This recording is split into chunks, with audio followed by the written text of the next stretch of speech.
Bonjour à tous. Depuis des années, c'est nous qui choisissons les thèmes qu'on vous propose. Mais aujourd'hui, on a décidé d'innover et de vous donner la parole. Si vous avez des questions sur la sécurité routière, n'hésitez pas à nous les poser à cette adresse mail.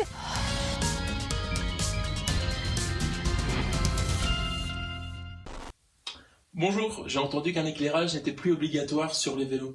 Est-ce que c'est vrai? Et si pas la nuit, comment on fait? Un simple gilet fluo suffit? Olivier, que dit la loi? Parce que c'est pas vraiment si simple. Alors, il ne faut pas avoir en permanence un éclairage sur chaque vélo. Ce qu'il faut, c'est avoir un éclairage au moment où c'est obligatoire par la loi. Donc, quand il fait nuit, bien entendu, et quand on ne peut plus voir distinctement à moins de 200 mètres. Dans ce cas-là, il faut un éclairage blanc à l'avant, rouge à l'arrière. Éclairage qui peut être sur le vélo, mais aussi sur le cycliste, et qui peut être fixe comme il peut être clignotant. C'est intéressant d'avoir le clignotement pour être mieux vu du trafic. Autre question, un internaute nous a demandé s'il pouvait modifier sa sonnette. Est-ce qu'il peut installer une sonnette qui fait un gros bruit, un peu une sonnette électronique? Alors, ce que dit le code de la route, c'est qu'il faut mettre une sonnette qui soit audible à au moins 20 mètres.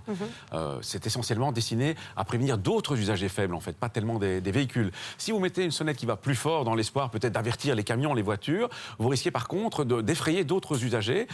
Et ces sonnettes qui montent parfois au-delà de 100 décibels vont même au-delà du seuil de douleur. Et donc, c'est donc très gênant pour les autres usagers. Donc, je déconseille. Merci Olivier. Voilà pour cette émission Questions-Réponses. Vous avez une question sur la sécurité routière, n'hésitez pas à nous la poser à cette adresse mail. Contact, c'est terminé pour aujourd'hui. À la semaine prochaine et d'ici là, bonne route!